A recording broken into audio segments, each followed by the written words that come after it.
Salut tout le monde, c'est l'heure de débriefer l'UFC 314 et purée, il faut parce que quelle soirée. Miami était en feu, c'est le cas de le dire, et avant tout ça, je tiens quand même à remercier tous ceux qui ont suivi avec moi sur Twitch. Vous avez été incroyables comme d'hab, on a fait les pronos, on a réagi aux décisions des juges, on a un peu débattu sans grosses embrouilles cette fois-ci. C'était le feu et on remet ça au prochain comme tous les samedis. On va parler des moments clés de la soirée, la perf surprenante, plus que surprenante, de Paddy Pimblett, le main event Volkanovski vs Lopez et la victoire de Nora Cornol. Franchement, plein de bonnes surprises. Et on va aussi checker mes pronos pour voir là où j'étais bonne ou si j'ai complètement foiré. On va prendre notre temps, donc installez-vous et on commence direct en parlant de Paddy Pimblett. Je vais être claire. Paddy Pimblett m'a mis une claque intergalactique. Je l'ai jamais ultra apprécié. Mais avec le temps, je commençais à me dire... je le déteste pas tant que ça. Mais là, il m'a clairement fait fermer ma gueule, vraiment. Je l'ai sous-estimé à un point. Il a dominé Chandler de A à Z. Et surtout, Chandler, c'est pas un cadeau non plus. Ça reste quand même un vétéran, très connu pour ses combats qui sont quand même spectaculaires. Un cardio de malade, une puissance qui est là. Mais là, Paddy, il a éteint avec un TKO au 3e round. C'est plus que surprenant pour moi. Tout ça sur l'arrêt de l'arbitre, après un ground and pound. Et revenons sur les détails du combat. Dès le premier round, Paddy Pimblett, il gêne un peu Chandler avec ses low kicks. On voyait que Michael, il voulait avancer, mettre la pression comme il sait faire. Mais on n'est plus avant, les temps ont changé maintenant. Et il était surtout bloqué par la gestion de la distance qui est dingue de Paddy Pimblett. On voit qu'il a quand même travaillé sur ces points où il avait un petit défaut. Deuxième round, Pimblett commence à accélérer, il envoie un méchant coup qui ouvre au-dessus du sourcil gauche de Chandler. C'est un peu compliqué pour lui, il saigne de partout, une mare de sang. Et en plus, on sent que ça le perturbe. Il est tout à fait conscient de ce qu'il a au-dessus de l'œil. À Miami, ça criait de partout, tu sentais que Paddy il était au-dessus. Et au 3e round, c'est fini. Paddy le contrôle contre la cage, l'amène au sol et franchement, c'était bien joué. Ça montre une intelligence de Paddy en grappling. Chandler, il donnait plus de réponse, il était HS. Et l'arbitre décide d'arrêter le combat pour son bien et c'était totalement justifié. Victoire par TKO et surtout 9e victoire d'affilée pour Paddy. Je pense qu'il faut qu'on arrête de le prendre pour le clown de l'Angleterre. Il a prouvé qu'il pouvait battre un mec du niveau de Chandler et il l'a fait avec la bonne manière. Pour Chandler par contre, un peu plus une mauvaise soirée. Il passe à 3 défaites d'affilée. On l'a jamais vu comme ça. Et franchement, à 38 ans, on commence à se poser la question de peut-être il serait temps de lever le pied. Et Paddy, lui, après son combat, envoie un message, il veut un top 5 de sa KT. Franchement, il le mérite. Bon, par contre, Chandler, c'était vraiment moche, va falloir se remettre en question. Juste après ça, on a vite oublié parce qu'on a eu le main event. Alexander Volkanovski contre Diego Lopez. Alexander Volkanovski l'emporte par décision unanime.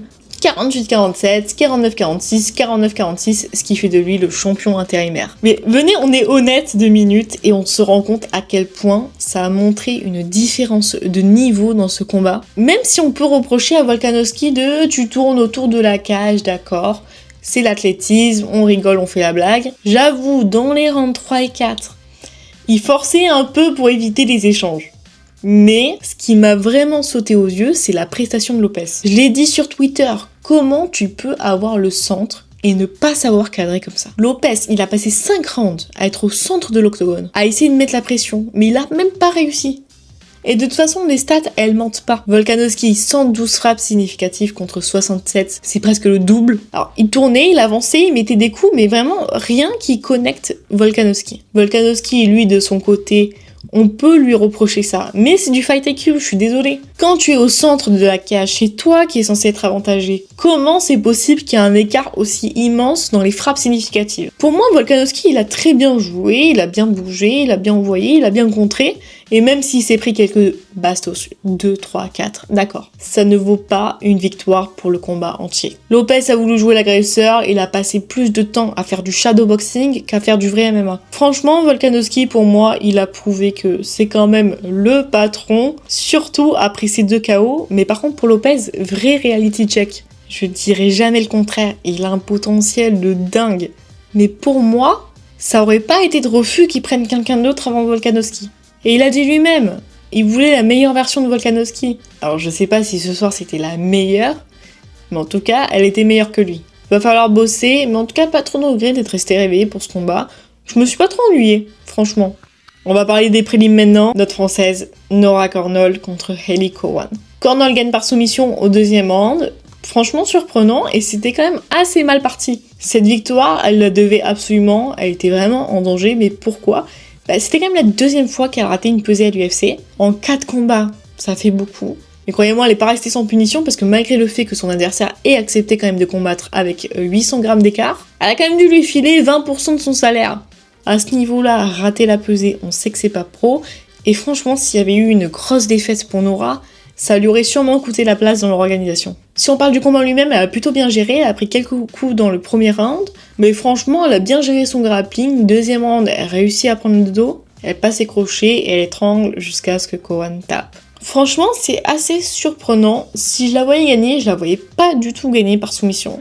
Décision ou TKO KO. Mais ça fait plaisir, ça montre que c'est vraiment travaillé à l'entraînement. Mais j'ai vu qu'il y a eu quelques retours négatifs par rapport à la fin du combat de Nora. Parce que après avoir étranglé son adversaire, elle la pousse un peu. Et ça, c'est pas passé auprès de la commu sur Twitter. J'ai vu quelques tweets, oui, Nora, ok, elle a gagné, c'est cool, mais c'est quoi ça, le manque de respect ? Franchement, elle aurait pu s'abstenir, mais c'est pas la peine d'en faire le scandale du siècle. Elle a sauvé sa peau avec cette victoire, mais en tout cas, il va falloir faire attention à la balance et au comportement pour garder des fans. Mais sinon, à part ça, bon combat. On va quand même prendre le temps de parler un peu de quelques combats qu'on a vus, parce qu'il y a eu des moments vraiment mémorables et je pense qu'il faut faire un petit point dessus. Yair Rodriguez vs Pitbull. Ce combat, masterclass technique. Yair qui fait du Yair. Yair, il est long, physiquement parlant. Et il a utilisé ça pour garder ses distances, envoyer des low kicks. Même si Pitbull, il a essayé d'entrer dans la poche, il s'est pris des contres à chaque fois. C'est Yair qui imposait son rythme. Il a emporté par décision unanime 29-28 sur toutes les cartes des juges. Alors Pitbull a été courageux, il a mis des coups, c'était beau. Mais comme je l'avais dit, c'était juste un match-up cauchemardesque pour Pitbull. Combat propre, pas le plus excitant de la soirée, même si la fin du combat était archi cool, mais ça fait toujours plaisir à voir. Jean Silva vs Bryce Mitchell. Là, franchement, on a eu le droit à des highlights, mais pas comme j'imaginais. Jean Silva, c'est une machine pour moi. Mais vraiment, je pensais pas qu'il allait gagner par soumission. Je voyais un KO ou rien. Dès le premier round, il a mis pression sur Mitchell avec des combinaisons laisse tomber.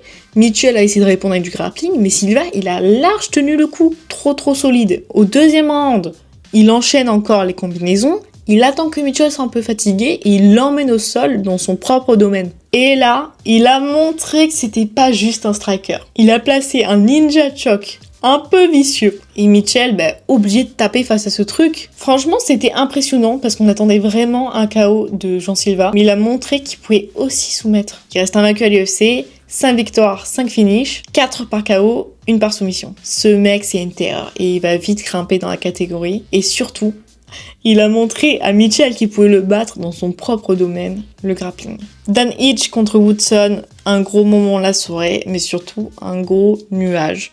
Dan a battu Woodson par TKO au 3e round et franchement, l'arrêt, c'est trop la honte. Le combat était serré.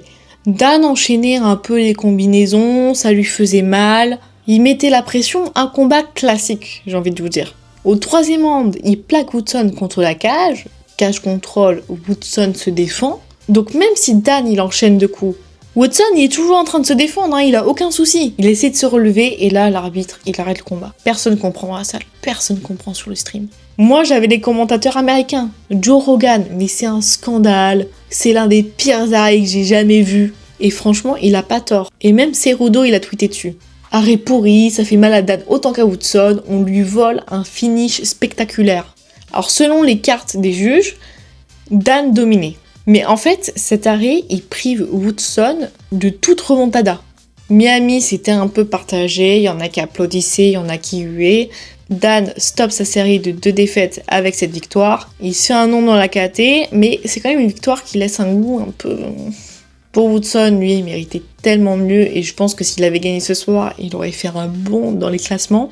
Dites-moi ce que vous avez pensé de cet arrêt, est-ce que c'était un vol ou pas ? Globalement, la carte a tenu ses promesses, il y a eu du pour et du contre. Et Rodriguez, je reviendrai pas dessus, pour moi c'est ma légende. Silva et Dan, par contre, ils ont clairement marqué la soirée, que ce soit pour du positif ou du négatif. Et avant de se quitter, on va checker mes pronos pour voir si j'ai été une fraude ou pas. Alors voilà ce que j'avais dit. Yair Rodriguez par décision, j'ai tapé dans le mille. Yair a contrôlé Pitbull sur tous les rounds, comme je l'avais dit, et les juges étaient d'accord avec moi. Franchement, je savais que Yair, il allait utiliser sa taille et son poids pour contrôler Pitbull, et c'est exactement ce qui s'est passé. Donc franchement, pas du tout déçu. Jean Silva par KO. Bon, là, je me suis un peu plantée sur le finish, mais j'avais juste sur le vainqueur. J'avais vu un KO brutal, net, instant.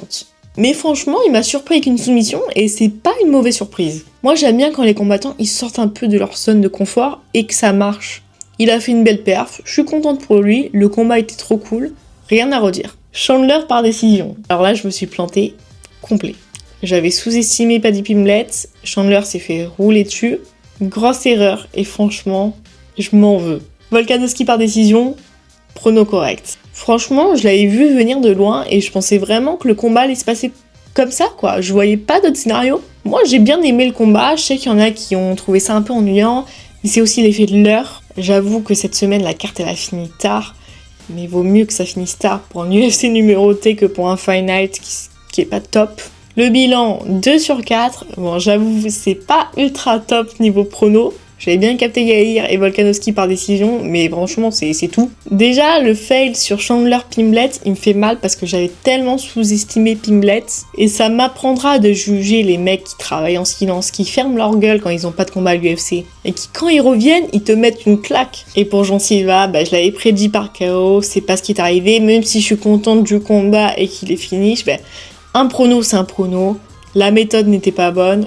J'admets mon erreur. Faudra que je revoie pour la prochaine fois parce que là, je suis moyen fière, je mens pas. Pour résumer, l'UFC 314, pour moi, c'était une super soirée. Il y a eu des hauts et des bas. Paddy Pimblett a prouvé qu'il était au top et franchement, il a surpris même ceux qui le détestaient à la base. Volkanovski a bien géré. Nora a sauvé sa peau.